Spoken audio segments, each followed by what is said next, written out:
கம்பராமாயணத்தை எழுதியது கம்பர் தான் என்று உங்களுக்கு தெரியும் தானே? வால்மீகி ராமாயணத்தை எழுதியது வால்மீகி என்று உங்களுக்கு தெரியும் தானே? இரண்டும் தெரிந்த அறிவாளியான வாக்காளர் நீங்கள். இதில் எதுவுமே தெரியாத முட்டாளுக்கா உங்களுடைய ஓட்டு என்பதை நீங்கள் சிந்தித்து பார்க்க வேண்டும்.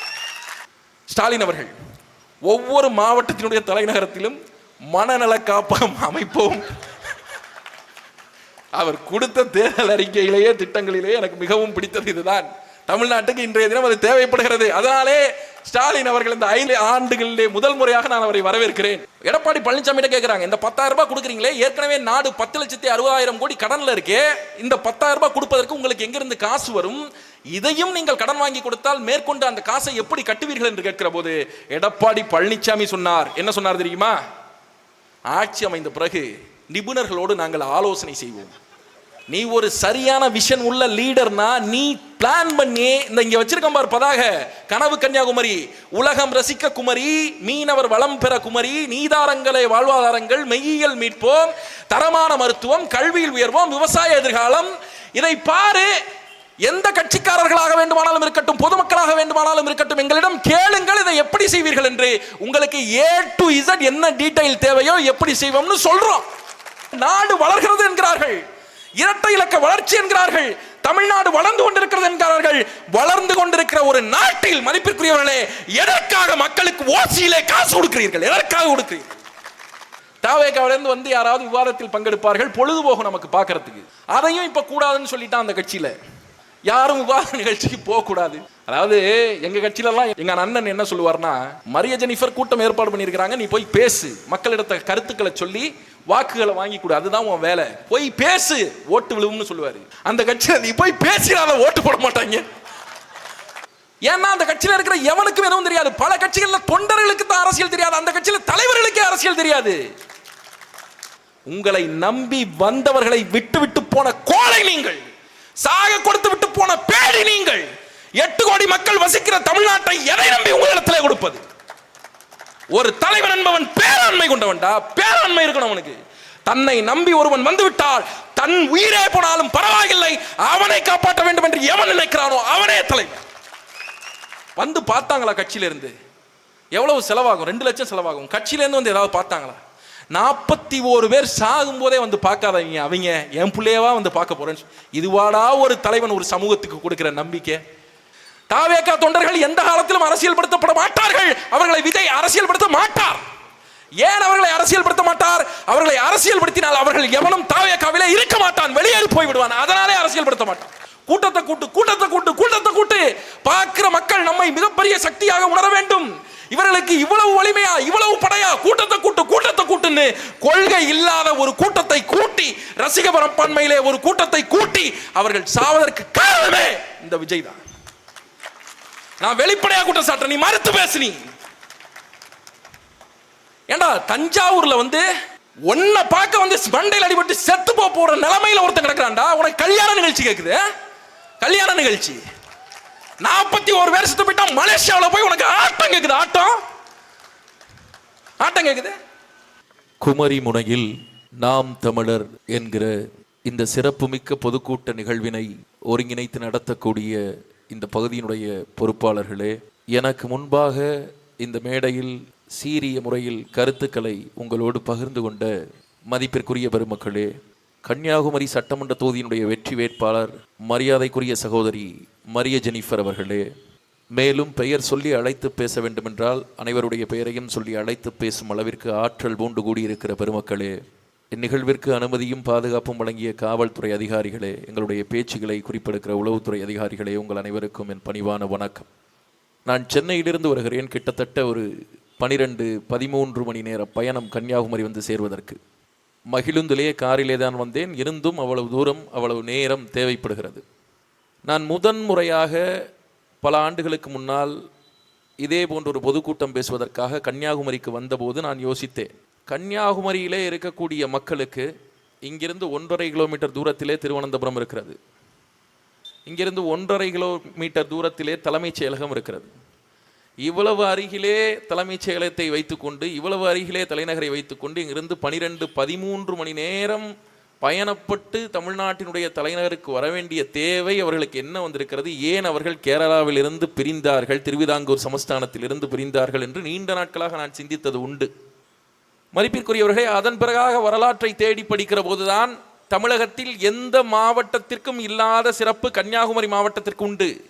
ஏனென்றால் கன்னியாகுமரி மாவட்டத்தை சார்ந்த பெருமக்கள் தங்களுக்கென்று ஒரு தனித்த சுதந்திர போராட்டத்தை சுதந்திர இந்தியாவில் மேற்கொண்டவர்கள். அவருடைய போராட்ட குணம் என்பது மெச்சத்தக்கது.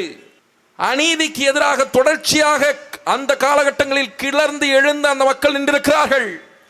குமரனுடைய தந்தை பெருமகன் மார்ஷல் நேசமணி அவர்கள் முன்னிற்க தொடர்ச்சியாக பல ஆண்டுகள் பல போராட்டங்களை இந்த மண்ணின் மைந்தர்கள் செய்திருக்கிறார்கள். பல உயிர் பலிகள், களப்பலிகள் நடந்திருக்கிறது. அத்தனை போராட்டங்களுக்கு பிறகு, அத்தனை இழப்புகளுக்கு பிறகு இந்த மண்ணினுடைய மக்கள் தாங்கள் போராடியது போலவே தமிழ்நாட்டோடு இணைந்தார்கள். எனக்கு முன்பாக பேசிய தம்பி சொன்னது போல 9 தாலுகாக்களை தமிழ்நாட்டோடு இணைக்க வேண்டும் என்பதுதான் போராட்டம். அதுதான் திருத்தமிழர் போராட்டம். ஆனால் இணைந்தது 4.5 தாலுகாக்கள் தான். அந்த மீதம் இருக்கிற 4.5 தாலுகாக்களில் தேவிகுளமும் உண்டு, வீர்மேடும் உண்டு.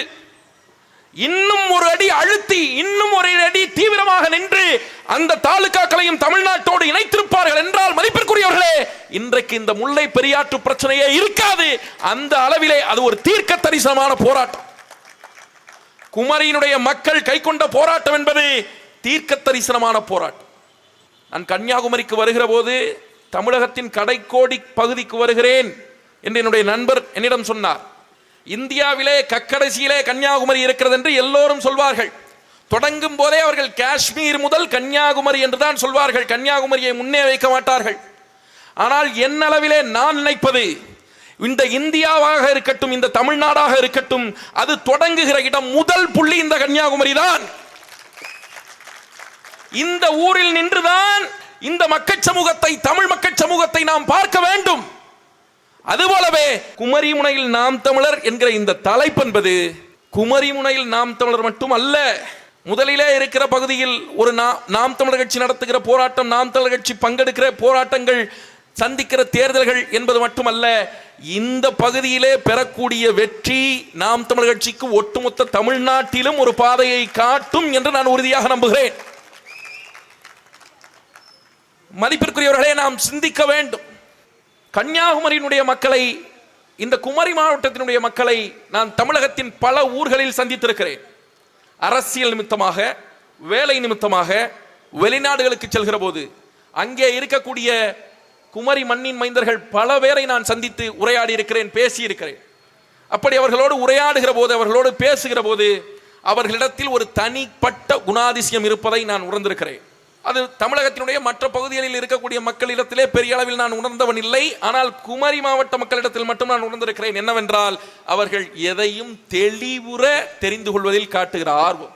நீங்க தமிழ்நாட்டில் மற்ற ஊர்காரன்ட்ட 2 வரியில பேசினா போதும்னா, கன்னியாகுமரிக்காரர்களிடம் 10 வரியில் பேச வேண்டும். அப்போதுதான் அவர்கள் திருப்தி அடைவார்கள். அதிலும் இடையிலே நிறைய கேள்விகளை வேறு கேட்பார்கள். அவர்களிடத்திலே நாம் மிக தீவிரமாக ஒரு விடயத்தை முடி முதல் அடிவரை விளக்கி சொன்னால் ஒழிய அவர்கள் அதை ஏற்றுக்கொள்ள மாட்டார்கள். ஒரு தெளிவை கோருபவர்கள், கேள்வி கேட்பதில் விருப்பம் உள்ளவர்கள். நான் நிறைய இடங்களில் அவர்களை சந்தித்திருக்கிறேன். கேட்டுக்கொண்டே இருப்பார்கள், கேள்வி கேட்பார்கள். அது அவர்களுடைய அடிப்படை குணமாக இருக்கிறது. கன்னியாகுமரி மக்களுடைய அடிப்படை குணமாக இருக்கிறது. திருவிதாங்கூர் சமஸ்தானத்தோடு இந்த நிலம் இணைந்திருந்த போது அனைத்திற்கும் வரிகளிட்டது திருவிதாங்கூர் சமஸ்தானம். தண்ணீருக்கு வரி, நீங்கள் வீட்டிலே வளர்க்கிற மரத்துக்கு வரி, தலையிலே கட்டுகிற தலைப்பாகைக்கு வரி, மாறிலே அணிகிற சேலைக்கு துணிக்கு வரி, நீங்கள் வீட்டிலே கூரை மாற்ற வேண்டும் என்றால் கூரை மாற்றுவதற்கு வரி, பனை மரத்திலே நீங்கள் ஏறுவதற்கு பயன்படுகிறதே கருவி, அந்த கருவிகளுக்கு வரி, அனைத்திற்கும் வரி, விவசாயத்திற்கு வரி. வரியாக போட்டு போட்டு போட்டு அந்த சமஸ்தானம் ஒட்டுமொத்த தமிழருடைய உழைப்பை உறிஞ்சு கொண்டது. எப்படி இந்த வெற்றி சாத்தியப்பட்டது? எப்படி இந்த போராட்டம் சாத்தியப்பட்டது? எப்படி தமிழ்நாட்டோடு இணைவு சாத்தியப்பட்டது? இந்த மக்கள் எழுப்பிய கேள்வி, நான் ஏன் வரி கட்ட வேண்டும் என்ற கேட்ட கேள்வி, நான் ஏன் உனக்கு அடிமையாகவே இருக்க வேண்டும் என்று கேட்ட கேள்வி, அந்த கேள்விதான் ஒரு பாரிய விடுதலை போராட்டத்தை நடத்த செய்து மதிப்பிற்குரியவர்களே உங்களை தமிழ்நாட்டோடு இணைத்திருக்கிறது. காமராசர் இந்த பகுதிகள் தமிழ்நாட்டோடு இணைகிற போது, குமரி தமிழ்நாட்டோடு இணைகிற போது இந்த நிலத்தை ஆண்டு கொண்டிருந்தவர் காமராசர். அவர் மிக வெளிப்படையாக பேசினார். இங்கே நாகர்கோயிலிலே நடந்த கூட்டத்திலே இந்த மாவட்டம் தமிழகத்தோடு இணைந்த பிறகாக காமராசர் அவர்கள், முதலமைச்சர் அவர்கள் பேசுகிறார். என்ன பேசுகிறார்? நீங்கள் எங்களோடு வந்து இணைந்து விட்டீர்கள், நாங்கள் உங்களை வரவேற்கிறோம். ஆனால் உங்கள் முன்னேற்றத்திற்கு என்னால் எந்தவித உறுதியையும் தர முடியாது. நீங்கள் கல்வியிலும் அறிவிலும் மேம்பட்டவர்களாக இருக்கிறீர்கள். ஆனால் ஆறலுக்கு கிழக்கே இருக்கிற மக்கள் உங்களுடைய நிலையை எட்டுவதற்கு இன்னும் பல காலமாகும். அதுவரை உங்களுக்கு ஒன்றும் செய்வதற்கில்லை. நீங்கள் தமிழ்நாட்டோடு சேர்ந்து விட்டீர்கள் என்ற மனநிறைவோடு மட்டும் நீங்கள் இருங்கள் என்று சொல்லி சென்று விட்டார் காமராசர். ஆனால் உண்மை தெரியுமா? அப்படி சொல்லி சென்ற காமராசர் தான் இந்த குமரி மண்ணில் மகா பெரிய திட்டங்களை செயல்படுத்திய பெருந்தலைவர். தொட்டிப்பாலத்தில் இருந்து, அணைக்கட்டுகளில் இருந்து, அரசு ரப்பர் கழகத்தில் இருந்து, பனிமலைகளில் இருந்து பல திட்டங்கள் காமராசருடைய ஆட்சி காலத்தில் இந்த மண்ணிலே உருவாக்கப்பட்டது, செயல்படுத்தப்பட்டது. அதனாலே இந்த மண்ணினுடைய மக்கள் பயனடைந்தார்கள். ஆக கேள்வி கேட்கிற அந்த குணம்தான் இந்த மக்களை இவ்வளவு தூரம் இழுத்து வந்திருக்கிறது. மதிப்பிற்குரியவர்களே, நாம் கேள்வி கேட்க வேண்டும். இங்கே பேசிய பெருமக்கள் சொன்னார்களே, மரிய ஜெனிஃபர் அவர்கள் எடுத்த அந்த போராட்டத்தை பற்றி, முன்னெடுத்த அந்த போராட்டத்தை பற்றி, இங்கே இருக்கக்கூடிய ஒரு டாஸ்மாக் கடையினை சட்ட போராட்டத்தின் மூலம் அவர்கள் அகற்றி இருக்கிறார்கள். நீங்கள் சிந்தித்து பாருங்கள். 13-14 ஆண்டு கால போராட்டம். பூரண மதுவிலக்கை நாங்கள் கொண்டு வருவோம் என்று தேர்தல் வாக்குறுதி கொடுக்கிற மகா பெரிய கட்சியான திமுக அதை செய்யவில்லை. டாஸ்மாக்கை படிப்படியாக குறைப்போம், பூரண மதுவிலக்கை கொண்டு வருவோம் என்று சொல்கிற அதிமுக அதை செய்யவில்லை. தமிழகத்தை ஆளக்கூடிய இருவரும் திராவிட கட்சிகளும் இங்கே இருந்து டாஸ்மாக்கை அகற்றவில்லை. மாறாக ஒற்றை பெண்ணாக நாம் தமிழர் கட்சியினுடைய மரிய ஜெனிஃபர் அவர்கள் சட்ட போராட்டத்தில் ஈடுபட்டு நீக்கி இருக்கிறார். இது எப்படி சாத்தியப்பட்டிருக்கிறது? ஏன் நடந்திருக்கிறது? அறிவு தெளிவு. அரசாங்கம் என்ன செய்கிறது? டாஸ்மாக் கடைகளை தங்களுடைய அரசாங்கத்திற்கு லாபம் வரக்கூடிய ஒரு வாய்ப்பாக அரசுகள், கட்சிகள் பார்க்கிறது. 2025ஆம் வருடம் டாஸ்மாகில் இருந்து தமிழ்நாட்டு அரசிற்கு வந்த வருவாய் மட்டும் 48,000 கோடி. நீங்கள் சிந்தித்து பாருங்கள். ஒரு நாளைக்கு தமிழ்நாட்டில் சராசரியாக சாராயம் விற்கக்கூடிய தொகை 130 கோடியில் இருந்து 170 கோடி. 170 கோடிக்கு ஒரு நாளைக்கு தமிழ்நாட்டிலே சாராயம் விற்கிறது. மதிப்பிற்குரியவர்களே, சாராயம் விற்கிறது. தீபாவளிக்கு 700, கடந்த தீபாவளிக்கு 790 கோடி ரூபாய்க்கு தமிழ்நாடு அரசாங்கம் சாராயம் விற்றிருக்கிறது.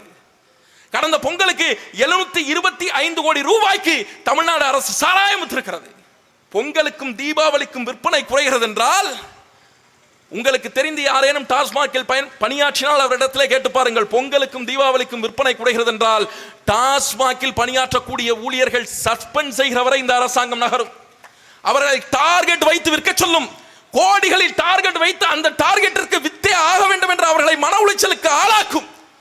அப்படி அவர்கள் விற்கவில்லை என்றால் அந்த மாவட்ட கலெக்டர் இருக்கிறாரே, அந்த கலெக்டரை அழைத்து சம்பந்தப்பட்ட அமைச்சர் அவர்கள் மிரட்டுவார்கள், திட்டுவார்கள், அழுத்துவார்கள். எதில் காட்டுகிற ஆர்வம்? சாராயம் விற்பதில் காட்டுகிற ஆர்வம். சாராயம் விற்பதை ஏன் இந்த அரசாங்கம் நிறுத்த மாட்டேன் என்கிறது? சாராய கடைகளில் இருந்து 48,000 கோடி வருமானம்.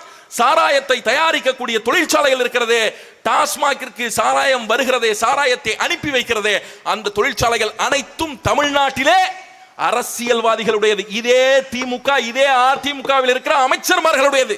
விற்கிறவனுக்கே 48,000 கோடி லாபம் என்றால் அதை தயாரிக்கிறவனுக்கு எத்தனை லட்சம் கோடி லாபம் இருக்கும் என்பதை நீங்கள் சிந்தித்து பார்க்க வேண்டும்.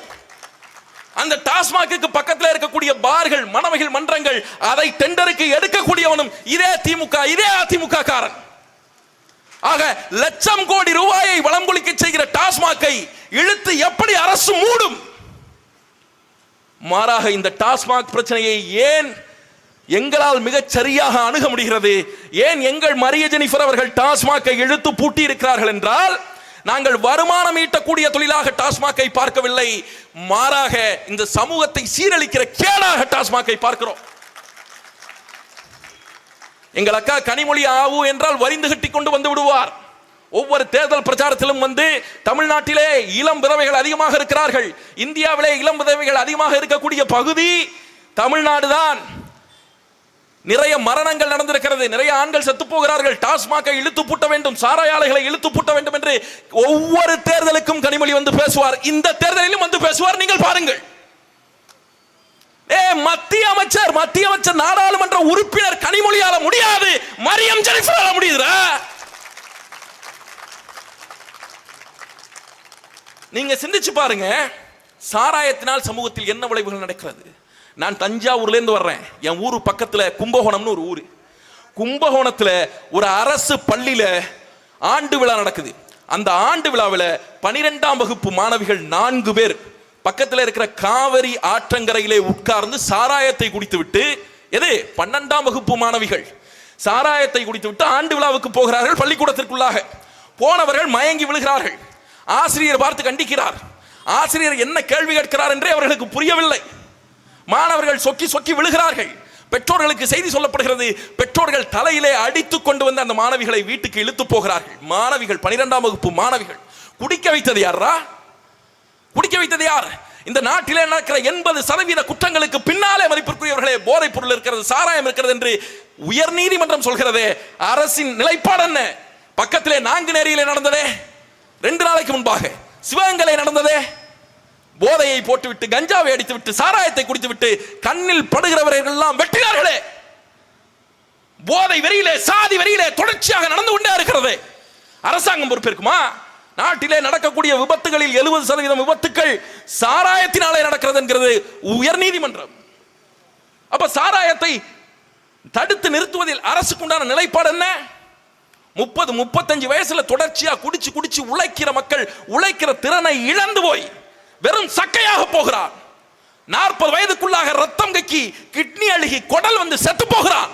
ஒரு சமூகத்தில் இருக்கக்கூடிய இளைஞர்களை, உழைக்கிற மக்களை உழைப்பில் இருந்து வெளியேற்றி அவர்களை சாகடிப்பதற்காக ஒரு அரசாங்கம் சாராயத்தை ஊத்தி கொடுக்கும் என்றால் ஒரு நாட்டுக்குள்ளாக அதை விட கேடுகட்ட அரசாங்கம் ஏதாவது உண்டா? ஏன் இவர்களை தூக்கி எறிய வேண்டும்? இதற்காகவே தூக்கி எறிய வேண்டும். இதற்காக. இது சமூக பிரச்சனைடா, சமூகம் சீரழியக்கூடிய பிரச்சனை. சிந்திச்சு பாருங்க. இதை மாற்ற வேண்டும். இதற்காகவே இந்த பிள்ளைகள் களத்திலே நிற்கிறோம். இது மட்டும்தானா? இது மட்டும்தானா? கேள்வி கேட்பதாலே அந்த டாஸ்மாக் கடையை அகற்றுவதற்கு ஆர்டிஐ சட்டத்தை பயன்படுத்தி அது குறித்த தகவல்களை கேட்டுக்கொண்டு பெற்றுக்கொண்டு அரசு வகுத்து வைத்திருக்கிற விதிகளுக்கு புறம்பாகவே அது இருக்கிறது என்று வழக்கு தொடுத்து அந்த வழக்கிலே வெற்றி கொண்டிருக்கிறார்கள். இன்னும் பலவிதமான சட்ட போராட்டங்களை நடத்தி இருக்கிறார்கள். எங்களுடைய அன்பு சகோதரன் சீலன் அமர்ந்திருக்கிறார். ஆர்டிஐ சட்டத்தை, தகவல் அறியும் உரிமை சட்டத்தை 168 முறை அவர் பயன்படுத்தி இருக்கிறார். அத்தனை பயன்பாடும் எதற்காக நடந்தது? மக்களுக்கு செய்திகளை சொல்ல, உண்மையை வெளிக்கொண்டு வர. சாதித்து விட முடிகிறது பாருங்கள். ஆனால் இந்த ஆர்டிஐ சட்டத்தின் மீதாக மிக மிக முக்கியமான செய்தியை நான் பகிர்ந்து கொள்ள வேண்டும். இந்த ஆர்டிஐ சட்டத்தின் மீதாக கடந்த முறை சில மாதங்களுக்கு முன்பாக பட்ஜெட்டை மத்திய அரசு நாடாளுமன்றத்திற்குள்ளாக தாக்கல் செய்கிற போது அதற்கு முன்பாக பொருளாதார ஆய்வறிக்கையை நிர்மலா சீதாராமன் அவர்கள் தாக்கல் செய்தார். அந்த பொருளாதார ஆய்வறிக்கையிலே ஆர்டிஐ சட்டத்தை மழுங்கடிக்க செய்வதற்கான, அதனுடைய கூறுகளை நீக்குவதற்கான, அதை பயன்படுத்த முடியாமல் செய்வதற்கான வேலையை ஒன்றிய அரசாங்கம், பாரதிய ஜனதா கட்சியினுடைய அரசாங்கம் செய்கிறது. அது இந்த நாட்டிற்கே சாபக்கேடு.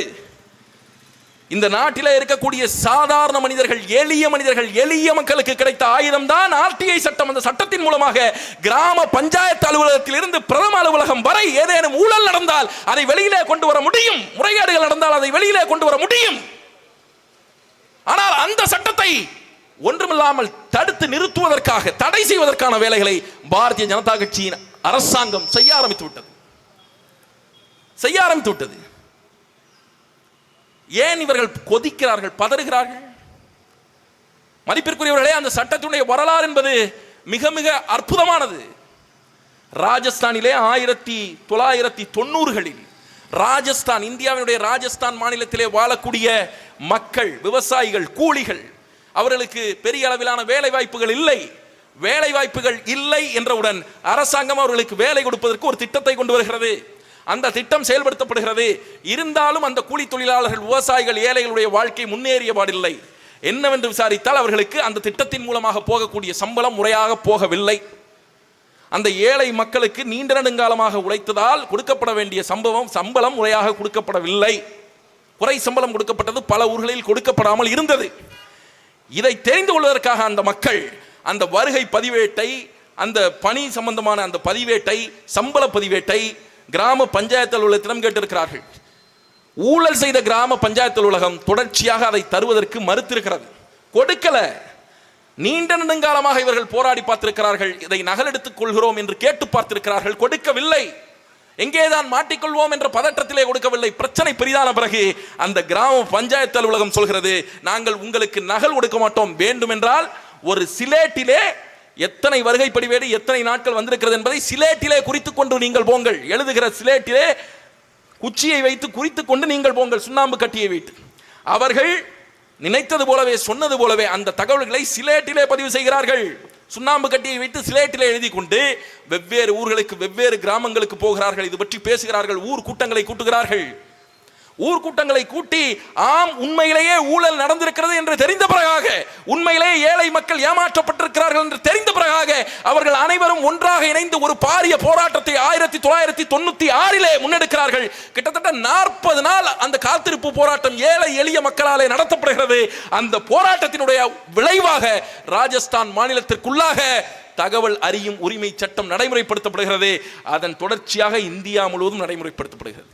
ஏழை எளிய மக்கள் தாங்கள் ஏமாற்றப்படுகிறோம் என்பதை உணர்ந்து கொள்வதற்காக உருவாக்கப்பட்ட சட்டம், அரசினுடைய ஊழல்களை கொண்டு வருவதற்காக உருவாக்கப்பட்ட சட்டம். இந்த சட்டம் நீக்கப்படும் என்ற அறிவிப்பை, இந்த சட்டத்தை நீக்குவதற்கான முன் ஏற்பாடுகளை பாரதிய ஜனதா கட்சியினுடைய அரசாங்கம் செய்து வருகிறது. ஆனால் அதை எதிர்த்து இந்த நாட்டிலே ஒரு அரசியல் கட்சி, நாம் தமிழர் கட்சியை தாண்டி ஒரு அரசியல் கட்சி பேசி இருக்கிறதா? பேச மாட்டார்கள். திமுக அரசாங்கம் பேசுமா? பேசாது. கன்னியாகுமரி உட்பட, கன்னியாகுமரி இந்த மாவட்டம் உட்பட மதிப்பிற்குரியவர்களே, மதுரையிலே இருந்து கார்த்திக் என்ற ஒரு சமூக ஆர்வலர், அவர் ஆர்டிஐ சட்டத்தின் மூலம் பட்டியல் சாதியினருக்கு, தமிழ்நாட்டில் பட்டியல் சாதியினருக்கு ஒதுக்கப்பட்ட தொகை, அந்தந்த துறைகள் மூலமாக ஒதுக்கப்பட்ட தொகை எவ்வளவு செலவு செய்யப்பட்டிருக்கிறது என்று விவரங்களை அரசாங்கத்திடம் கேட்கிறார். விவரங்கள் வெளிவருகிறது. மிகப்பெரிய அதிர்ச்சி. கோடி கணக்கிலே ரூபாய்களை மாநில அரசாங்கமும் மத்திய அரசாங்கமும் பட்டியல் சாதியில் இருக்கக்கூடிய மக்களுடைய முன்னேற்றத்திற்காக ஒவ்வொரு ஆண்டும் ஒதுக்குகிறது. ஆனால் அதிசயம் என்னவென்றால், தமிழ்நாட்டில் கடந்த 5-6 ஆண்டுகளில் அதிமுக ஆட்சியில் இருந்த போதும் கூட 5-6 ஆண்டுகளில் அந்த பணம், அந்த தொகை பட்டியல் சாதியினுடைய மக்களுடைய முன்னேற்றத்திற்காக, கல்விக்காக, மேம்பாட்டிற்காக, அவர்களுடைய வாழ்க்கை தர உயர்த்தலுக்காக கொடுக்கப்பட வேண்டிய தொகை கடந்த 6 ஆண்டுகளமாக குறிப்பிட்ட அளவு திரும்பி வந்திருக்கிறது. இது எந்தெந்த மாவட்டங்களில் நடந்திருக்கிறது? இது தேனியிலே நடந்திருக்கிறது, இது திருநெல்வேலியிலே நடந்திருக்கிறது, இது திண்டுக்கல்லிலே நடந்திருக்கிறது, இது கன்னியாகுமரியிலும் நடந்திருக்கிறது. இந்த அதையும் ஆர்டிஐ போட்டுத்தான் நம்முடைய மரிய ஜெனிஃபர் அவர்கள் எடுத்தார்கள். தொகுதி மேம்பாட்டு நிதியிலே 22% ஷெட்யூல் காஸ்டுக்காக, பட்டியல் சாதியினருக்காக பயன்படுத்தப்பட வேண்டும். ஆனால் இந்த தொகுதியினுடைய சட்டமன்ற உறுப்பினர் அப்படி பயன்படுத்தவில்லை. நீங்கள் பயன்படுத்தி இருந்தால் வெள்ளை அறிக்கை விடுங்கள். நீங்க பயன்படுத்திருப்பீங்கன்னா நீங்க வெளிப்படையா வெள்ளை அறிக்கை விடுங்க. இது எவ்வளவு மோசமானது! இந்த தொகை எங்கே போகிறது? ஒவ்வொரு வருடமும் தேனியிலிருந்து, திண்டுக்கல்லிலிருந்து, திருநெல்வேலியிலிருந்து, கன்னியாகுமரியிலிருந்து கொடுக்கப்பட்ட தொகை லட்சக்கணக்கிலே திரும்பி வந்திருக்கிறது. பட்டியல் சாதி மக்கள் வாழ்க்கையில் முன்னேற வேண்டும் என்பதற்காக, வீடு இல்லை என்பதற்காக, நிலமில்லை என்பதற்காக, கல்வி படிக்க வேண்டும் என்பதற்காக, சமூக சமத்துவத்தை நோக்கி மேலே போக வேண்டும் என்பதற்காக அரசாங்கங்கள் திட்டங்கள் வகுக்கிறது. அதற்கு நிதியும் ஒதுக்குகிறது. ஆனால் அந்த நிதி தேவை இருப்பவர்கள் ஒரு பக்கம் இருக்கிறார்கள், நிதி ஒரு பக்கம் ஒதுக்கப்படுகிறது. ஆனால் இந்த நிதி தேவையானவர்கள் கைகளில் போய் சேர்வதில்லை. இது தொடர்ச்சியாக 5 ஆண்டுகளாக நடந்திருக்கிறது. கிட்டத்தட்ட 3.14 கோடி ரூபாய் பணம் அரசாங்கத்திற்கு திரும்ப வந்திருக்கிறது. கடந்த 2023 மதிப்பிற்குரியவர்களே 1540 கோடி ரூபாய் specially allocated for schedule community, பட்டியல் சாதியினருக்கு ஒதுக்கப்பட்ட மத்திய அரசு, ஒன்றிய அரசினுடைய நிதி. அந்த நிதியிலே 1540 கோடி ரூபாயை இந்த மாநில அரசாங்கம் கொண்டு போய் சேர்க்க வேண்டிய இடத்திலே சேர்க்காமல் அதிலிருந்து 1540 கோடி ரூபாயை எடுத்து மகளிர் உரிமை தொகை கொடுக்கிறார்கள் இல்லையா, அந்த உரிமை தொகையிலே கலந்து விட்டார்கள். அது சட்டப்படி குற்றம், தவறு, அதை செய்யக்கூடாது. அதை செய்யக்கூடாது. அந்த தொகை குறிப்பாக பட்டியல் சாதியினுடைய மேம்பாட்டத்துக்கு மட்டும்தான் பயன்படுத்தப்பட வேண்டும். மாறாக அரசாங்கம் அதிலிருந்து எடுத்து தொகையை எடுத்து உரிமை தொகைக்கு கொடுத்திருக்கிறது. ஏன் அப்படி கொடுக்கிறீர்கள் என்று கேட்டபோது திமுக அரசாங்கம் சொல்கிறது, உரிமை தொகை பெறக்கூடிய தகுதியுள்ள பெண்கள் இருக்கிறார்கள் இல்லையா, அந்த பெண்களுக்குள்ளாக பட்டியல் சாதியில் யார் இருக்கிறார்களோ அவர்களுக்கு இந்த பணத்தை நாங்கள் ஒதுக்கி கொடுப்போம் என்று வாய்கூசாமல் போய் சொன்னது. இங்கே உரிமை தொகை வாங்கக்கூடிய நபர்கள் பெண்கள் நீங்கள் இருப்பீர்கள். அந்த விண்ணப்பத்தை நீங்கள் பூர்த்தி செய்கிற போது, உரிமை தொகைக்கான விண்ணப்பத்தை நீங்கள் பூர்த்தி செய்கிற போது, அந்த விண்ணப்பத்திலே உங்களுடைய சாதி குறிப்பிட்டது போன்று ஏதாவது நினைவு உங்களுக்கு இருக்கிறதா? சாதியை நீங்கள் குறிப்பிட்டிருக்க மாட்டீர்கள். அந்த விண்ணப்பத்திலே சாதிக்கான ஒரு காலமே கிடையாது, காலம் கிடையாது. ஆனால் மதிப்பிற்குரியவர்களே, எப்படி இவர்கள் கண்டுபிடித்த அந்த சாதி பெண்கள் தான் என்று எப்படி கண்டுபிடித்து அவர்களுக்கு பணத்தை இந்த 1500 கோடி ரூபாயை ஒதுக்குவார்கள்? இது மிகப்பெரிய ஊழல், இது மிகப்பெரிய அவமானம். மற்ற எந்த துறைகளிலும் இது நடக்காது, மற்ற எந்த துறைகளிலும் நடக்காது. ஆனால் இதில் மட்டும் நடக்கிறது. இத்தனை கேடுகள் நிறைந்ததாகத்தான் இந்த ஆட்சி இருக்கிறது. இத்தனை கேடுகள் உண்டு. கடன் வாங்கி வைத்திருக்கிறார்கள். கடன் கிட்டத்தட்ட 10,63,000 கோடி ரூபாய் கடன். சுதந்திர இந்தியாவில் 2020 வரைக்கும் வாங்கிய கடனின் அளவை விட இந்த 5 ஆண்டுகளில் வாங்கிய கடனினுடைய அளவு அதிகம். 4,5 லட்சம் கோடியிலிருந்து கூடுதலாக 5,5 லட்சம் கோடி வாங்கி 10,63,000 கோடியிலே நிப்பாட்டி இருக்கிறது தமிழ்நாடு அரசாங்கம். மதிப்பிற்குரியவர்களே, கடன் வாங்குவது தவறல்ல. அறிவில் சிறந்த பெருமக்களே, உங்களிடம் பேச வேண்டும். கடன் வாங்குவது தவறல்ல. அந்த கடனை நீங்கள் எதற்காக பயன்படுத்துகிறீர்கள் என்பதுதான் முக்கியம். அந்த கடனை நீங்கள் வளம் கொளிக்கக்கூடிய, அந்த பணம் திரும்ப வரக்கூடிய மேம்பாட்டு திட்டப்பணிகளில் பயன்படுத்துவீர்கள் என்றால் அந்த பணம் பல்கி பெருகும். அணைக்கட்டுகளில், கல்வியில், சுகாதாரத்தில், நீங்கள் உட்கட்டமைப்புகளில் அந்த பணத்தை பயன்படுத்துவீர்கள் என்றால் அந்த பணம் பல மடங்கு உங்களுக்கு திரும்பி வரும். மாறாக இந்த அரசாங்கம் அப்படி ஆக்கப்பூர்வமான எந்த பணிகளிலும் தங்களுடைய முதலீட்டை செய்யவில்லை. அப்படியே அவர்கள் செய்திருந்தாலும் அது சொற்பமான அளவு, குறைந்த அளவு. பெருவாரியான தொகையை தங்கள் அரசினுடைய விளம்பரங்களுக்காகவும் தங்கள் கொடுக்கக்கூடிய இந்த இலவசங்களுக்காகவும் இலவச காசுக்காகவும் பயன்படுத்தி இருக்கிறார்கள். நீங்கள் சிந்திச்சு பாருங்க, இது எவ்வளவு மோசமானது. இலவசம் யார் கேட்டது இந்த நாட்டிலே? இங்கே பேசியவர்கள் சொன்னார்களே, இலவசம் வேண்டும் என்று 1000 ரூபாய் பணம் வேண்டும் என்று, உரிமை தொகை வேண்டும் என்று எந்த பெண்கள் சாலையில் இறங்கி போராடினார்கள்? 2000 ரூபாய் காசு வர வேண்டும் என்று எவர்கள் வேலை இல்லாதவர்கள் சாலையில் இறங்கி போராடினார்கள்? டிவி வேண்டும், மிக்சி வேண்டும், ஃபேன் வேண்டும், கிரைண்டர் வேண்டும் என்று எவர்கள் சாலையில் இறங்கி போராடினார்கள்? அரசு பேருந்திலே இலவச பயணம் வேண்டும் என்று எந்த மகளிர் சாலையில் இறங்கி போராடினார்? ஆனால் மதிப்பிற்குரியவர்களே, இந்த நாட்டுக்குள்ளாக எல்லோரும் போராடுகிறார்கள். மருத்துவர்கள் ஊக்கத்தொகை வேண்டும், பணி நிரந்தரம் வேண்டும் என்று போராடுகிறார்கள். டாஸ்மாக் ஊழியர்கள் போராடுகிறார்கள், செவிலியர்கள் போராடுகிறார்கள், தூய்மை பணியாளர்கள் போராடுகிறார்கள், விஏஓக்கள் போராடுகிறார்கள், பேராசிரியர்கள் போராடுகிறார்கள், ஆசிரியர்கள் போராடுகிறார்கள். அத்தனை பேரும் போராடுகிறார்கள். தமிழ்நாட்டின் தலைநகரம் தகிக்கிறது. எல்லா அரசு பணியாளரும் போராட்டத்தில் உட்கார்ந்திருக்கான். எல்லா இடங்களுக்கும் மந்திரிமார்கள் போகிறார்கள், அவர்களுடைய போராட்டத்தை கொச்சைப்படுத்துகிறார்கள். மா சுப்பிரமணியம் பேசுகிறார், தேர்தல் நேரத்திலே போராடுவது ஃபேஷன் ஆகிவிட்டது என்று சொல்கிறார். அதை விட அவமானம், கேவலம் ஏதாவது உண்டா? அவன் ஃபேஷனுக்காக நடுத்தரவிலே வந்து உட்கார்ந்து சோறு தண்ணி இல்லாமல் 1 வாரம் 10 நாள் 20 நாளாக போராடி கொண்டிருக்கிறான். எல்லோரும் போராடுகிறார்கள். போராடுவதற்கு சம்பளம் தருவதற்கு காசு இல்ல, அவனுக்கு மாத சம்பளம் தருவதற்கு காசு இல்ல, ஊக்கத்தொகை கொடுப்பதற்கு காசு இல்லை என்று சொல்கிறது அரசாங்கம். அவனை பணி நிரந்தரம் செய்ய முடியாது. பணி நிரந்தரம் செய்தால் மாதம் மாதம் அவனுக்கு சம்பளம் கொடுக்க வேண்டும். ஆகையினாலே சம்பளம் கொடுப்பதற்கு காசு எங்களிடம் இல்லை என்பதாலே அவனை பணி நிரந்தரம் செய்யவில்லை என்று சொல்லி தொடர்ச்சியாக போராட வைத்துக் கொண்டிருக்கிறது இந்த அரசாங்கம். உழைத்தவன் 20 ஆண்டுகள் 30 ஆண்டுகளாக உழைத்தவன், இந்த அரசாங்கத்திற்காக உழைத்தவன், கொரோனா நேரத்திலே தன் உயிரை கூட துச்சமென நினைத்து செவிலியர்கள் களத்திலே நின்றார்களே, அந்த செவிலியர்கள், மருத்துவர்கள் கொரோனா நேரத்திலே உயிரை துச்சமென நினைத்து பணி செய்தார்களே, அந்த மருத்துவர்கள் அத்தனை பேரும் தெருக்களிலே நிற்கிறான். அவனுக்கு சம்பளம் கொடுப்பதற்கு வக்கில்ல.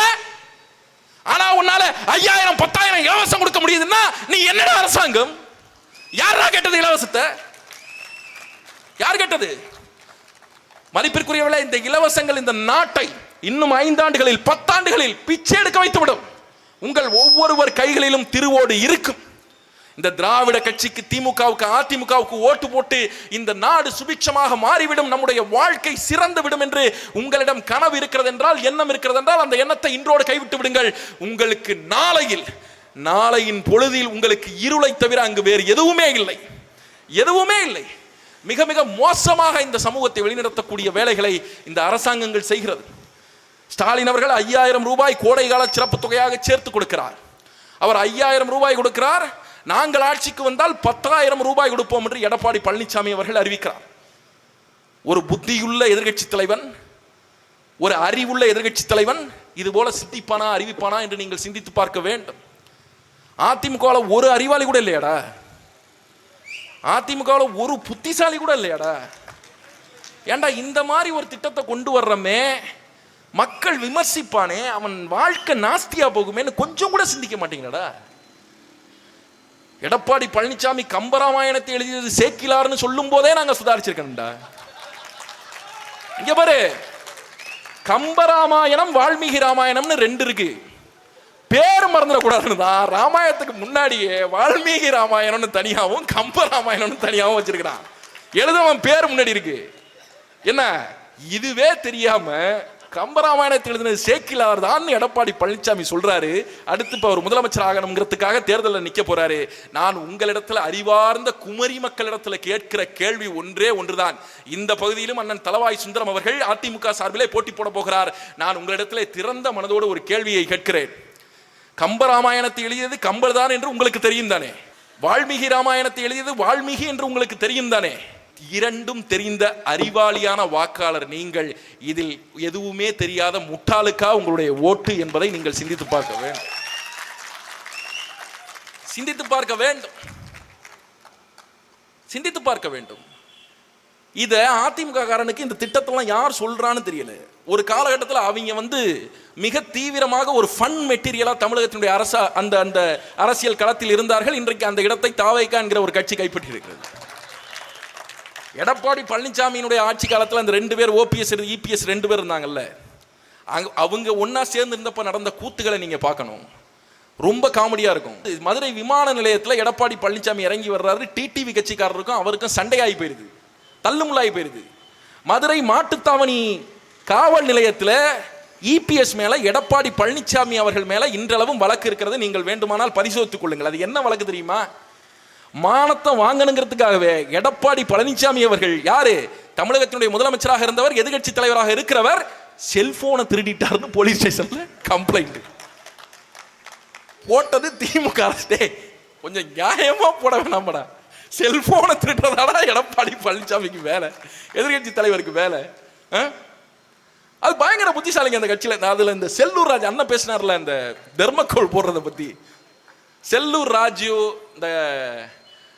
ராஜு அதே மாதிரி அண்ணா ராஜேந்திர பாலாஜி, திண்டுக்கல் சீனிவாசன், இவர் பன்னீர்செல்வம், இந்த மாதிரி ஆட்களுக்கெல்லாம் அந்த காலகட்டத்தில் எங்கள் மேலே மிகப்பெரிய வருத்தம். நாங்கள் இவங்களை கடுமையாக விமர்சிக்கிறோம்னு சொல்லி எல்லாம் தற்கொலை பண்ணிக்கலான்னு போயிட்டாங்க.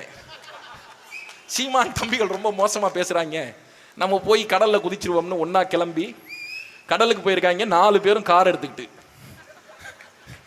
கடற்கரையில் போய் காரை நிறுத்திட்டு கடலில் குதிச்சிருவோம்னு இறங்கி வேகமாக போயிருக்காங்க. அப்போ அண்ணன் செல்லூர் ராஜு தான் சொல்லியிருக்காரு, நம்ம போய் கடலுக்குள்ள குதிச்சிட்டோம்னா கார் என்ன ஆகுறது, முதல்ல காரை தள்ளி விட்டுட்டு அதன் பிறகு நம்ம கடல்ல குதிச்சிருவோம்னு ஒரு முடிவு எடுத்து 4 பேரும் சேர்ந்து காரை தள்ளியிருக்காங்க. 1 மணி நேரமா தள்ளியிருக்காங்க, கார் நகரவே இல்லை.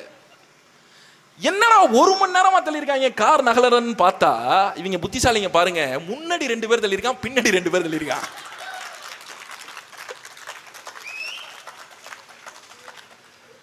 அந்த மாதிரியான தலைவர்கள் அதிமுகவில் இருக்கக்கூடியவர்கள். அதனால நான் அந்த திட்டங்கள், அவங்க சகோதரி மரியம் ஜெனிஃபர் சொன்னது போல, நான் அந்த திட்டங்கள் அது கம்பராமாயணத்தில் இருந்தது கம்பர் தானே உனக்கு தெரியும். தெரியாத ஒரு ஆள் எதிரில் போட்டியில் நிற்கிறாப்புல, அவருக்கு ஓட்டு போடாது, அவ்வளோதான். ரொம்ப எளிமையான விஷயம், ரொம்ப சிம்பிளான விஷயம். ஓட்டு போடாதீங்க. மதிப்பிற்குரிய குமரியினுடைய பெருமக்கள், குமரி மாவட்டத்தில் லிட்ரஸி ரேட் அதிகம், தமிழ்நாட்டிலேயே கல்வி அறிவு அதிகம் இருக்கிற மாவட்டம்.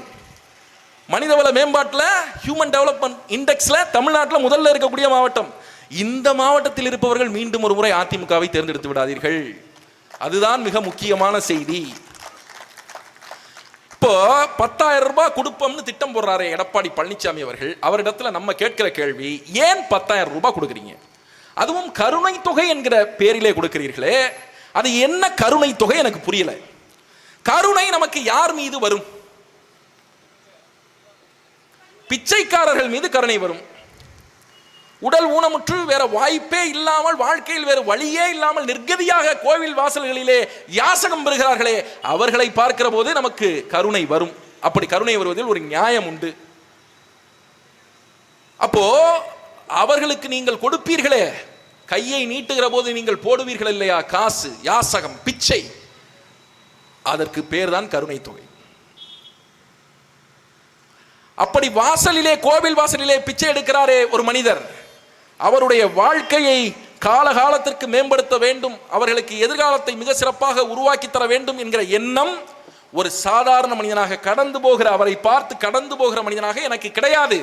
நான் அதிகபட்சம் என்ன செய்வேன், அவருக்கு அந்த நேரத்திற்கு ஒரு 5 ரூபாய் 10 ரூபாயை போட்டு நகர்ந்து போவேன். இது ஒரு தனி மனிதன் செய்கிறது. ஆனால் ஒரு எதிர்க்கட்சி தலைவரும் இதையே செய்வார் என்றால் அவர் தலைவர் அல்ல. ஒரு தலைவனுக்கு என்ன தேவை?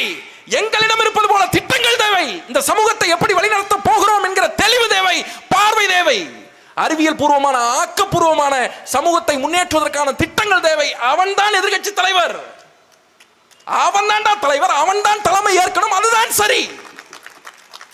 பிச்சைக்காரனுக்கு 5 ரூபா 10 ரூபா காசு போடுற மாதிரி கருணை தொகை 10,000 ரூபாய் போடுறீங்களே, நீங்க தலைவரா? எதனால கருணை தொகை கொடுக்குறீங்க? பதில பார்த்தீங்களா? திமுக ஆட்சி காலத்தில் வேலை இல்லாம மக்கள் கஷ்டப்படுகிறார்கள், வரி ஏறி போய்விட்டது, கஷ்டப்படுகிறார்கள்.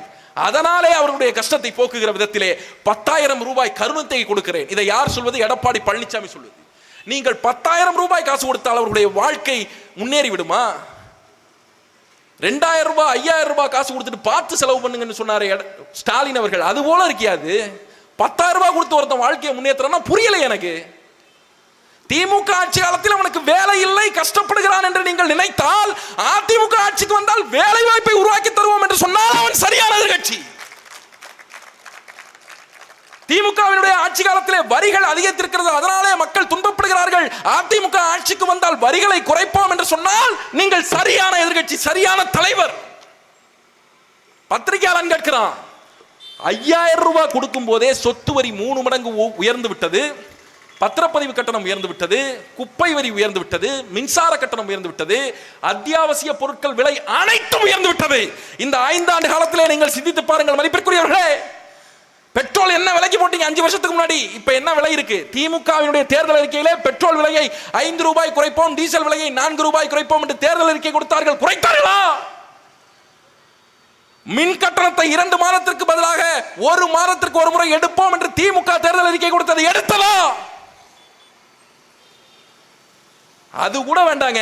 ரேஷன் கடையில் மின் பயன்பாட்டை குறைப்பதற்காக 3 LED குண்டு பல்பு கொடுப்போம்னு சொன்னாங்க. கொடுத்தாங்களா? நாட்டுக்கே பல்பு கொடுத்தாங்களே, உங்களுக்கு கொடுத்தாங்களா? எது கிராமப்புற பொருளாதாரத்தை உயர்த்துகிற விதத்திலே பனை வெல்லத்தை ரேஷன் கடைகளிலே கொடுப்போம் என்றார்களே, பனை வெல்லம் நீங்கள் ரேஷன் கடையில் யாராவது வாங்கினீர்களா? வாங்கினீர்களா? சொன்ன இந்த தேர்தல் வாக்குறுதிகள் 505 வாக்குறுதிகள் நிறைவேற்றியது வெறும் 13% வாக்குறுதிகள், 65 வாக்குறுதிகள் நிறைவேற்றியிருக்கிறான். இதை நிறைவேற்றிட்டு என்னமோ உலகத்திலேயே இவர்கள் தான் மிகச்சிறந்த ஆட்சி கொடுத்தது போல, நான் இவர்களுடைய எந்த வாக்குறுதியும் எனக்கு மனமகிழ்ச்சி அளிக்கவில்லை. மாறாக இன்றைய தினம் ஒரு வாக்குறுதி கொடுத்திருக்கிறார் ஸ்டாலின் அவர்கள். ஒவ்வொரு மாவட்டத்தினுடைய தலைநகரத்திலும் மனநல காப்பகம் அமைப்போம். அவர் கொடுத்த தேர்தல் அறிக்கையிலேயே, திட்டங்களிலேயே எனக்கு மிகவும் பிடித்தது இதுதான். தமிழ்நாட்டுக்கு இன்றைய தினம் அது தேவைப்படுகிறது. அதனாலே ஸ்டாலின் அவர்கள் இந்த 5 ஆண்டுகளிலே முதல் முறையாக நான் அவரை வரவேற்கிறேன், அவருடைய திட்டங்களை வரவேற்கிறேன். அப்ப நீங்க சிந்திச்சு பாருங்க, கூடி நிற்கிற இளைய பிள்ளைகள் சிந்திக்கணும். எடப்பாடி பழனிசாமி கேட்கிறாங்க, இந்த 10,000 ரூபாய் கொடுக்குறீங்களே, ஏற்கனவே நாடு 10,60,000 கோடி கடன்ல இருக்கே, இந்த 10,000 ரூபாய் கொடுப்பதற்கு உங்களுக்கு எங்கிருந்து காசு வரும்? இதையும் நீங்கள் கடன் வாங்கி கொடுத்தால் மேற்கொண்டு அந்த காசை எப்படி கட்டுவீர்கள் என்று கேட்கிற போது எடப்பாடி பழனிசாமி சொன்னார். என்ன சொன்னார் தெரியுமா? ஆட்சி அமைந்த பிறகு நிபுணர்களோடு நாங்கள் ஆலோசனை செய்வோம். நீ ஒரு சரியான விஷன் உள்ள லீடர்னா நீ பிளான் பண்ணி இந்த இங்க வச்சிருக்க பார் பதாக, கனவு கன்னியாகுமரி, உலகம் ரசிக்க குமரி, மீனவர் வளம் பெற குமரி, நீதாரங்களே வாழ்வாதாரங்கள், மெய்யியல் மீட்போம், தரமான மருத்துவம், கல்வியில் உயர்வோம், விவசாய எதிர்காலம். இதை பாரு. எந்த கட்சிக்காரர்களாக வேண்டுமானாலும் இருக்கட்டும், பொதுமக்களாக வேண்டுமானாலும் இருக்கட்டும், எங்களிடம் கேளுங்கள் இதை எப்படி செய்வீர்கள் என்று. உங்களுக்கு A to Z என்ன டீடைல் தேவையோ எப்படி செய்வோம்னு சொல்றோம். இந்த கன்னியாகுமரியை எப்படி முன்னேற்றுவோம் என்று எங்களுடைய வேட்பாளர்கள் சொல்வார், எங்களுடைய கட்சிக்காரர்கள் சொல்வார். அதில் பிழை இருந்தால் நாங்கள் திருத்திக் கொள்கிறோம்.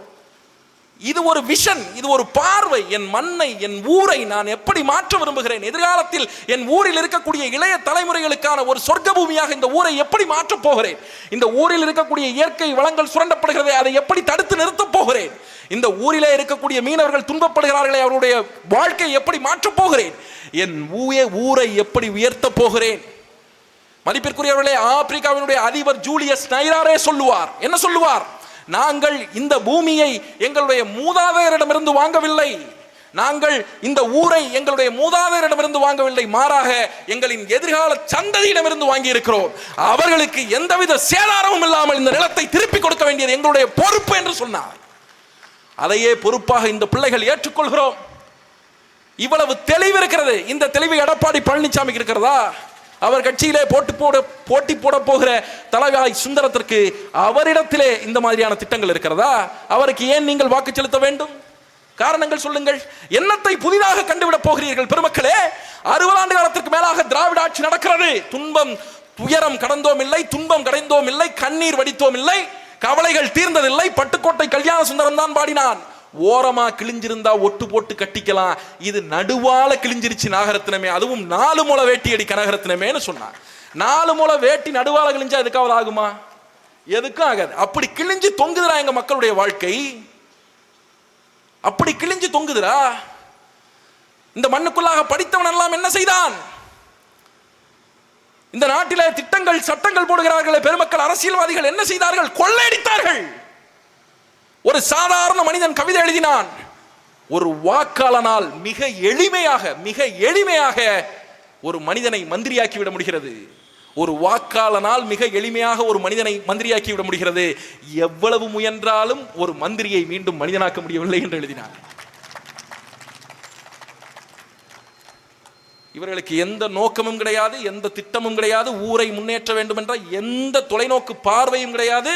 ஆனாலும் இவர்கள் ஓட்டு வாங்க வந்து விடுவார்கள். இன்னமும் அந்த 10,000 விஷயம் இருக்குது. அந்த 10,000 ரூபாயை நீங்கள் கொடுக்கிறீர்களே, அந்த 10,000 ரூபாய் நீங்கள் கொடுத்த பிறகு உங்கள் அரசாங்கத்திற்கு நிதிச்சுமை ஏற்படுமே, அந்த நிதிச்சுமையை எப்படி சரி செய்வீர்கள்? மேற்கொண்டு ஏறி இருக்கிற வரியை மீண்டும் ஏற்றும் அதிமுகவினுடைய அரசாங்கம். அவர்களுக்கு வேற வாய்ப்பில்லை, வேறு வழி இல்லை. மக்கள் தலை மீதுதான் சுமத்துவார்கள். மதிப்பிற்குரியவர்களே, அரசு வாங்குகிற கடன் இருக்கிறதை நான் உங்களுக்கு சொல்லுவேன். அரசாங்கம் என்பது ஒரு தனியார் நிறுவனம் போல, அல்லது இங்கே இருக்கிறதே மளிகை கடை, இந்த கடை போல, அந்த துணி கடை போல பணத்தை உற்பத்தி செய்யாது. பணத்தை இப்படி அவர்கள் உற்பத்தி செய்ய மாட்டார்கள். ஒரு அரசாங்கத்தினுடைய உற்பத்தி முறை, primary source of income for a state, for a governance, அது மக்களிடமிருந்து வரி வாங்குவதுதான். நேரடியாகவோ மறைமுகமாகவோ மக்களிடமிருந்து வரியை வாங்கிக் கொள்வதுதான் ஒரு அரசாங்கம் அதிக அளவில் பொருளீட்டுவதற்கான ஒரு வாய்ப்பு. இவர்கள் அடைப்பதற்கு 2025ஆம் ஆண்டு இவர்கள் வாங்கிய கடன் தொகைக்கு கட்டிய வட்டி மட்டும் 63,477 கோடி. சிந்திச்சு பாருங்க, வட்டி மட்டும் கட்டி, முதல்ல திருப்பி கொடுக்கலங்க, கடனை திருப்பி கொடுக்கல, வாங்கிய கடனுக்கு வட்டி மட்டும். இந்த வட்டி பணம் யாருக்கு எதற்காக போக வேண்டியது? கிராமப்புறங்களிலே ஆரம்ப சுகாதார நிலையங்கள், ஆரம்ப பள்ளிக்கூடங்கள், ஆரம்ப பாடசாலைகள், அந்த பகுதியுடைய மேம்பாடு, இந்த படித்துறை, ஆத்துக்கு படித்துறை கட்டுறது, இந்த மாதிரியான சிறிய சிறிய வேலைகளுக்கு செல்ல வேண்டிய தொகைதான் இந்த 63,000 கோடி. அதை வட்டியாக மட்டும் கட்டி இருக்கிறது ஒரு அரசாங்கம். நீங்கள் சிந்தித்து பாருங்கள். நாடு வளர்கிறது என்கிறார்கள், இரட்டை இலக்க வளர்ச்சி என்கிறார்கள், தமிழ்நாடு வளர்ந்து கொண்டிருக்கிறது என்கிறார்கள். வளர்ந்து கொண்டிருக்கிற ஒரு நாட்டில் மதிப்பிற்குரியவர்களே, எதற்காக மக்களுக்கு ஓசியிலே காசு கொடுக்கிறீர்கள்? எதற்காக கொடுக்கிறீர்கள்? நாடுதான் வளருது இல்லடா, மக்கள் பொருளாதாரம் தான் உயர்து இல்லடா, பிறகு எதற்காக நீங்கள் காசு கொடுக்கிறீர்கள்? ஏன் கொடுக்கிறீங்க? அப்ப என்ன அர்த்தம்? நாடு வளரவில்லை என்பதை நீங்களே ஒத்துக்கொள்கிறீர்கள். பொருளாதாரம் வளர்ந்திருக்கிறது. யாருக்கான பொருளாதாரம் வளர்ந்திருக்கிறது? சந்தைக்கான பொருளாதாரம், முதலாளிகளுக்கான பொருளாதாரம், இந்த அரசியல்வாதிகள் ஊழல் செய்வதற்கான பொருளாதாரம் வளர்ந்திருக்கிறது. எளிய மக்களுடைய அன்றாடங்காட்சிகளுடைய ஒரு ஆட்டோ டிரைவருடைய பொருளாதாரம் உயர்ந்திருக்கா என்றால் கிடையாது. அந்த பொருளாதாரத்தை உயர்த்துவதற்கான திட்டங்களும் சட்டங்களும் தான் எங்களிடத்தில் இருக்கிறது. அதனாலே நாங்கள் களத்திலே நிற்கிறோம். சட்டத்திட்டங்களை முன்வைத்து, பொருளாதார திட்டங்களை முன்வைத்து நிற்கிறோம். மதிப்பிற்குரியவர்களே, எங்களுடைய கனவு என்பது எளிய மக்களை வாழ்க்கையில் முன்னேற்றுவது. இந்த வரி அதிகப்படுகிறதே, இந்த வரி எல்லாம் யார் மீது விழுகிறது? தமிழ்நாட்டிலே அதிகபட்சமாக மிடில் கிளாஸ் பீப்புள், நடுத்தர வர்க்கத்திலே இருக்கக்கூடிய மக்கள் மீதுதான் வரியை அதிகப்படுத்தி இருக்கிறது அரசாங்கம். இவன் தான் முதல் தலைமுறையாக தொழில் தொடங்க வருபவன். MSME இருக்கிறதே, குறுந்தொழில், அதில் மிகப்பெரிய அளவிலே கம்பெனிகளை தொடங்குபவர்கள் இந்த நடுத்தர வர்க்கத்திலே இருக்கிறவர்கள். ஏன் அவர்கள் தொடங்க வேண்டும்? ஒரு தொழில் செய்தால் நடுத்தர வர்க்கத்திலே இருந்து பொருளூட்டி மேம்பட்ட வாழ்க்கையை அடைய முடியும் என்று சொல்லி அவர்கள் தொழில் தொடங்குகிறார்கள். அவர்கள் மீது தொடர்ச்சியாக வரியை விதிப்பதாலே திருப்பூரிலே, கோயம்புத்தூரிலே ஒட்டுமொத்தமாக தொழில் நசிந்து போய்விட்டது, நலிந்து போய்விட்டது. அவன் என்ன பண்ண மாட்டாங்கிறான்? புது யூனிட்ஸ் ஓபன் பண்ண மாட்டாங்கிறான். அவனுடைய யூனிட்ஸ்ல வேலை பார்ப்பதற்கு புதிய ஆட்களை வேலைக்கு எடுக்க மாட்டாங்கிறான். வேலைக்கு எடுக்கக்கூடிய ஆட்கள்லாம் யாரை அந்த நடுத்தர மக்கள், அந்த சிறு முதலாளிகள் வேலைக்கு எடுக்கிறார்கள்? கிராமப்புறங்களில், ஊர்ப்புறங்களில் இருக்கக்கூடிய ஏழை எளிய படிக்காத பிள்ளைகளை வேலைக்கு எடுக்கிறார்கள். இவன் தான் திருப்பூருக்கும் கோயம்புத்தூருக்கும் ஏறி போய் வேலை பார்க்கிறான். இப்ப அவனுக்கு வேலை வாய்ப்பு இல்லை. ஏன் இல்லை? ஏன்னா நடுத்தர வர்க்கத்தில் கம்பெனி வச்சிருக்கான். அவனுக்கு டாக்ஸ் அதிகமாயிடுச்சு. அவனுக்கு டாக்ஸ் ஆனதுனால என்ன ஆயிடுச்சு? இவனுக்கு வேலை இல்லாம போயிடுச்சு. நீ அந்த காசை யாரு கொடுக்குற? இவனுக்கு கொடுக்குற. ஏண்டா, ஒருத்தன் வாழ்க்கையில வேலை முக்கியமா 10,000 ரூபாய் காசு முக்கியமாடா? என்னடா அரசாங்கம் அது? வேலை கொடுத்தால் அவன் காலம் முழுவதும் உழைத்துக் கொள்வான், பிழைத்துக் கொள்வான், வாழ்க்கையில் முன்னேறுவான். அவன் வேலை அவன்கிட்ட இருந்து புடுங்கிட்டு அவனுக்கு 5,000 ரூபாய் 10,000 ரூபாய் காசு கொடுக்கிறது எந்த மாதிரியான பொருளாதார கொள்கை? யோசிக்க வேண்டாமா? மதிப்புக்குரியவர்களே, ஏற்கனவே இந்த நாடு பொருளாதாரத்திலே மிகப்பெரிய பிரிவினையை, ஏற்றத்தாழ்வுகளை சந்தித்து நிற்கிற நாடு. தமிழ்நாடு பற்றி உங்களுக்கு தெரியுமா? மதிப்பிற்குரியவர்களே, காலையிலே எந்திரித்தால் நீங்கள் சிந்தித்து பாருங்கள். இதே கடற்கரையிலே காலையிலே வயிற்றை குறைப்பதற்காக, தொப்பையை குறைப்பதற்காக ஒரு கூட்டம் ஓடிக்கொண்டே இருக்கிறது. இன்னொரு கூட்டம் வயிற்றை நிறைப்பதற்காக ஓடிக்கொண்டே இருக்கிறது. ஒரு கூட்டம் பணத்தை வைத்துக் கொண்டு என்ன செய்வது என்று தெரியாமல் இருக்கிறது. ஒரு கூட்டம் பணத்துக்கு என்ன செய்வது என்று தெரியாமல் இருக்கிறது. வாழ்வதற்கு வீடு இல்லாமல் பிளாட்ஃபார்ம்களிலே, தெருக்களிலே படுத்து உறங்குகிற மக்கள் வாழ்கிற இதே ஊரில் தான் வளர்க்கிற நாய்க்குட்டிக்கு வீடு வைத்திருக்கிற மனிதர்களும் இருக்கிறார்கள். குடிக்கிற தண்ணிக்கு குடமெல்லாம் தவம் இருக்கிற ஒரு தேசத்துல அடிக்கிற தண்ணிக்கு ஆங்காங்கே கடை இருப்பது அயோக்கியத்தனம் இல்லையாடா? அயோக்கியத்தனம் இல்லையா பெருமக்களே? இது ஒரு அரசாங்கமா? இது அரசா? இவர்கள் இந்த மக்களை வழி நடத்துவார்களா? சிந்தித்து பாருங்க. ஒரு மாற்றத்தை எதிர்நோக்கி நிற்கிறோம். இந்த இடத்துல தான் புதுசா ஒரு கட்சி வந்தது, தாவேகான்னு சொல்லி. கொஞ்ச நாளுக்கு முன்னாடி நான் அந்த காமெடி ஷோ பார்க்கறதெல்லாம் நிப்பாட்டிட்டேன். டிவியில 7 மணி ஆனா விவாத நிகழ்ச்சிகளை போட்டு விட்டு உட்கார்ந்துடுறது. தாவேகாவிலிருந்து வந்து யாராவது விவாதத்தில் பங்கெடுப்பார்கள், பொழுதுபோகும் நமக்கு பார்க்கறதுக்கு. அதையும் இப்ப கூடாதுன்னு சொல்லிட்டான் அந்த கட்சியில. யாரும் விவாத நிகழ்ச்சிக்கு போக கூடாது. அதாவது எங்க கட்சியில எல்லாம் எங்க அண்ணன் என்ன சொல்லுவார்னா, மரிய ஜெனிஃபர் கூட்டம் ஏற்பாடு பண்ணியிருக்கிறாங்க, நீ போய் பேசு, மக்களிடத்த கருத்துக்களை சொல்லி வாக்குகளை வாங்கி கொடு, அதுதான் உன் வேலை, போய் பேசு, ஓட்டு விழுவும்னு சொல்லுவாரு. அந்த கட்சியில நீ போய் பேசினால ஓட்டு போட மாட்டாங்க. அப்படி சொல்றதுக்கு எதுக்கியா ஒரு கட்சி? அது என்னன்னா, எனக்கு இப்ப புசியானதோட நிலைமை நினைச்சாலும் பயங்கர பரிதாபமா இருக்குது. ஏற்கனவே அவர் விஜய் இட்டுன்னு போயிட்டு இருந்தாரு. இப்ப கூடுதலா ஒரு ஆளை இட்டுன்னு போற மாதிரி ஒரு சூழலை போய் மாட்டிக்கிட்டாப்ல. அது ரொம்ப மோசமானது. அவர்களுடைய அரசியல் என்பது மதிப்பிற்குரியவர்களே, நீங்கள் சிந்தித்து பாருங்கள். கவர்மெண்ட் SOP கொடுக்குறாங்க, அதாவது கூட்டம் நடத்துறதுக்கான நெறிமுறைகளை அரசாங்கம் கொடுக்கிறது. அந்த நெறிமுறைகள்ல ஒரு முக்கியமான நெறிமுறை, எழுத்துப்பூர்வமா ஒரு கட்சிக்கு, அரசியல் கட்சிக்கு உலக வரலாற்றிலேயே, இந்திய அரசியல் வரலாற்றிலேயே ஒரு கட்சி பொதுக்கூட்டம் நடத்தும் போது டிரான்ஸ்பார்மர்ல யாரும் ஏறக்கூடாதுன்னு கவர்மெண்ட் ஆர்டர் போட்ட ஒரே கட்சி தாவேகா. ஒரே கட்சிங்க. கட்சியினுடைய தலைவர் அவர்கள், மதிப்பிற்குரியவர்களே, கட்சியினுடைய தலைவர் அவர் வந்து மேடையில் இருந்துட்டு பேசுவார். தொண்டர்கள் அவர் சொல்றதை கேட்க மாட்டாங்க. தொண்டர்கள் எதிரில் மரத்துல ஏறிக்குவாங்க. ஏறிக்கிட்டு டிமாண்ட் வைப்பாங்க விஜய் கிட்ட, பாசத்துல, அன்புல, எனக்கு முத்தம் கொடுங்க, அப்பதான் நான் கீழே இறங்குவேன் அப்படின்னு பாரு. இங்க இருந்துட்டு நீ கீழே இறங்கு, நான் முத்தம் தர்றேன் அப்படின்னு பாரு. இவரு மறுபடியும் இல்ல நீங்க முத்தம் கொடுங்க, அப்பதான் நான் கீழே இறங்குவேன். இவரு நான் முத்தம் தர்றேன், நீ கீழே இறங்க. எனக்கு புரியலையே, மாற்றி முத்தம் கொடுத்துக் கொள்வதற்கு எதற்கடா ஒரு அரசியல் கட்சி?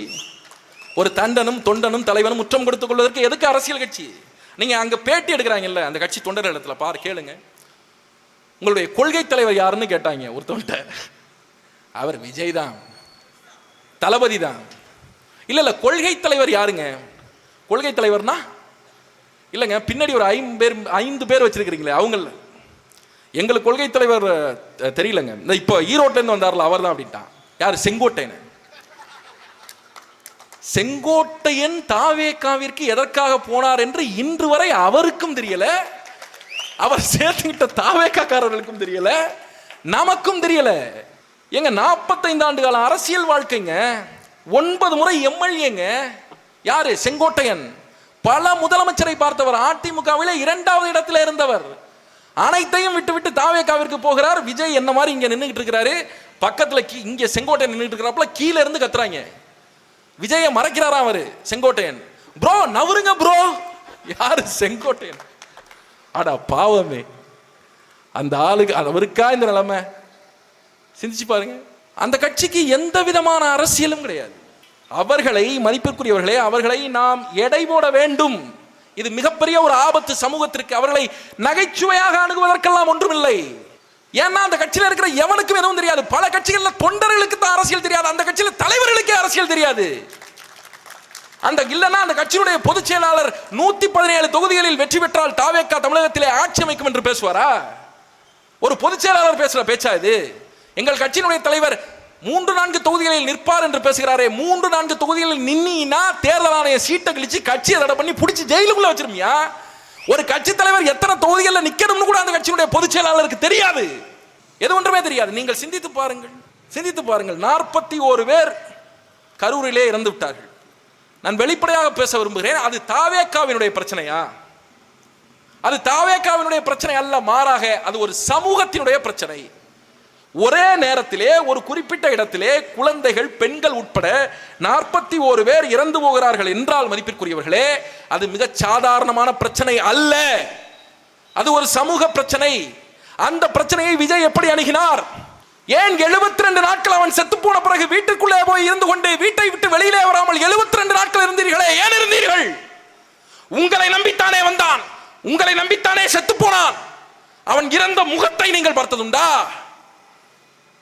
அவன் எப்படி இருப்பான்னு தெரியுமா உங்களுக்கு? நேரடியா உங்களை நம்பி வந்தாரே, உங்களை நம்பி வந்தவர்களை விட்டு விட்டு போன கோழை நீங்கள், சாக கொடுத்து விட்டு போன பேடி நீங்கள்.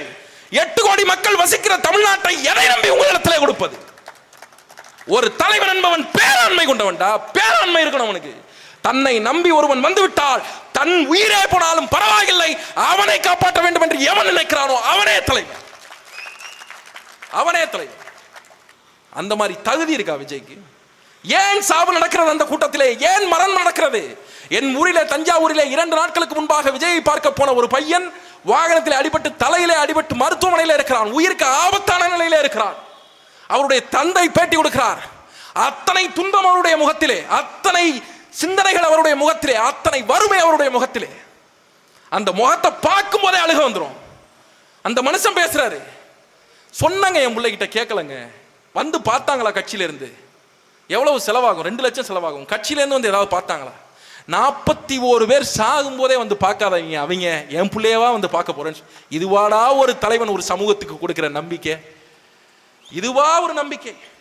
தாவேகா தொண்டர்கள் எந்த காலத்திலும் அரசியல்படுத்தப்பட மாட்டார்கள். அவர்களை விஜய் அரசியல்படுத்த மாட்டார்.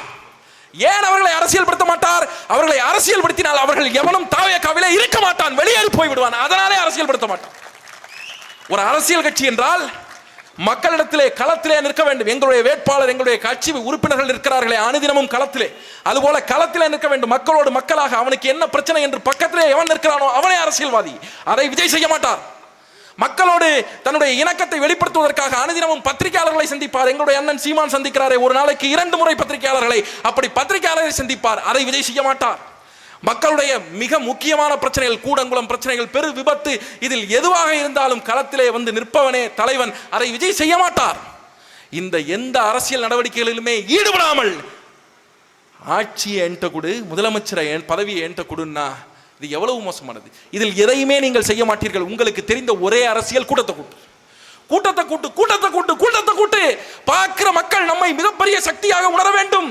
இவர்களுக்கு இவ்வளவு வலிமையா, இவ்வளவு படையா, கூட்டத்தை கூட்டு, கூட்டத்தை கூட்டுன்னு கொள்கை இல்லாத ஒரு கூட்டத்தை கூட்டி, ரசிக பரப்பான்மையிலே ஒரு கூட்டத்தை கூட்டி அவர்கள் சாவதற்கு காரணமே இந்த விஜய் தான்.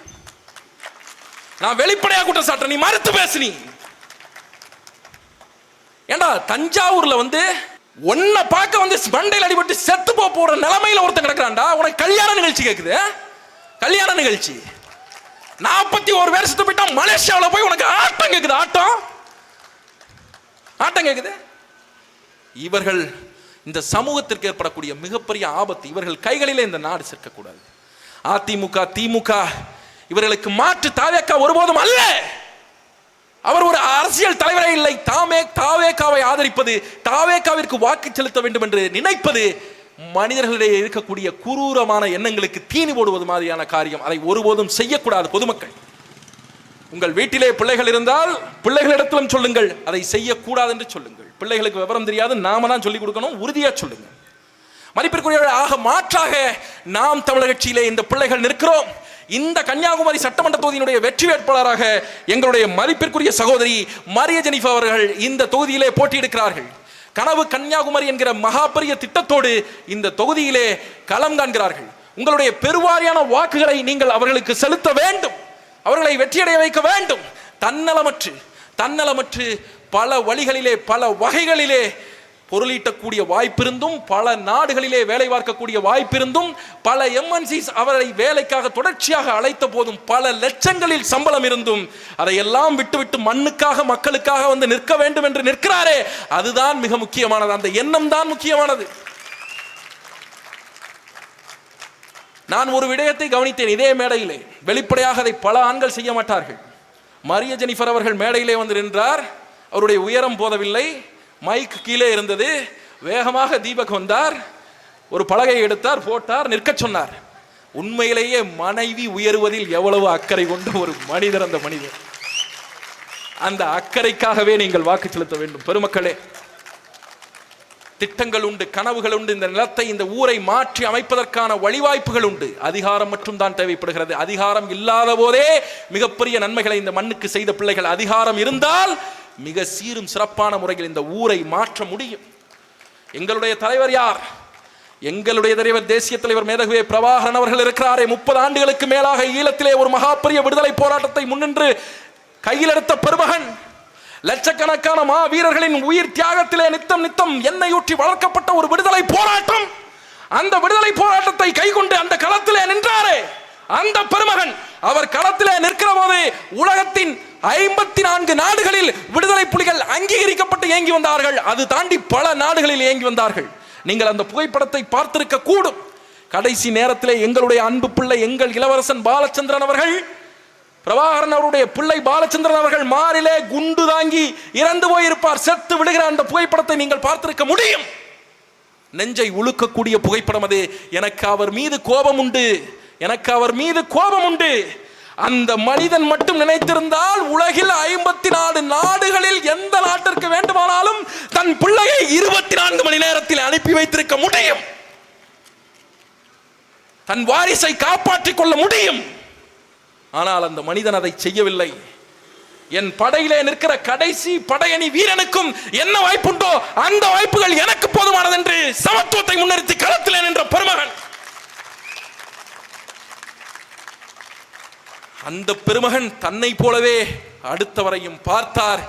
எங்கள் வேட்பாளரும் நாம் தமிழர் கட்சியினுடைய எங்கள் பிள்ளைகளும் தன்னை போலவே மக்களையும் பார்ப்பார்கள், மக்களைப் போலவே எங்களையும் பார்ப்பார்கள். மரியம் ஜெனிஃபர் அவர்களுக்கு இந்த தொகுதியிலே அறிமுகம் தேவையில்லை. அமெரிக்காவினுடைய அதிபராக இருந்த ரோனால்ட் ரீகன் அவர்கள் ஒரு முறை ஃபுட்பால் பிளேயர் பீலே அவர்களை, கால்பந்தாட்ட வீரர் பீலே அவர்களை அறிமுகப்படுத்தினார். பீலே அவர்கள் மிகப்பெரிய கால்பந்து நாயகன், தி பிளாக் பேர்ல் என்று அவரை சொல்வார்கள், கருப்பு முத்து என்று சொல்வார்கள், கிங் ஆஃப் சாக்கர் என்று சொல்வார்கள். ரோனால்ட் ரீகன் அமெரிக்க அதிபர், உலகத்தை கட்டியாளுகிற அமெரிக்க அதிபர். அந்த அமெரிக்க அதிபர் பீலேவை அறிமுகம் செய்கிற போது இப்படி செய்தார். நான் ரோனால்ட் ரீகன் அமெரிக்காவினுடைய அதிபர், ஆனால் அருகிலே இருப்பவருக்கு அறிமுகம் தேவையில்லை, அவர் உலகறிந்தவர் என்று சொன்னார். அதுபோலவே சொல்கிறோம், மரிய ஜெனிஃபருக்கு கன்னியாகுமரி சட்டமன்ற தொகுதியிலே அறிமுகம் தேவையில்லை. இன்னும் சொல்ல போனால் தமிழ்நாட்டிலே எந்த இடத்திலுமே அவருக்கு அறிமுகம் தேவையில்லை. அவரை அறிமுகப்படுத்த வேண்டிய அவசியம் இல்லை. ஏற்கனவே அவர் களத்தில் நிற்கிறார். அவருடைய வேலைகளை அங்கீகரித்து அவருக்கு வாக்களியுங்கள். அவருடைய வெற்றி கன்னியாகுமரியின் வெற்றி, அவருடைய வெற்றி கன்னியாகுமரி மக்களின் வெற்றி. அதை மனதிலே வைத்துக்கொண்டு எங்களுக்கு வாக்கு செலுத்துங்கள். மதிப்பிற்குரிய பெருமக்களே, எந்நேரமும் எக்காலத்திலும் தேசிய தலைவர் பிரபாகரனின் பிள்ளைகள் உங்களோடு உயிராக உணர்வாக நிற்போம்.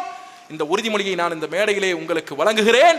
விவசாயி சின்னத்திலே நீங்கள் போடுகிற ஒவ்வொரு வாக்கும் உங்கள் துயர் துடைக்கும், உங்கள் பிள்ளைகளின் எதிர்காலத்தை மாற்றும். இதற்கு நாங்கள் உறுதி கூறுகிறோம். நன்றி, வணக்கம்.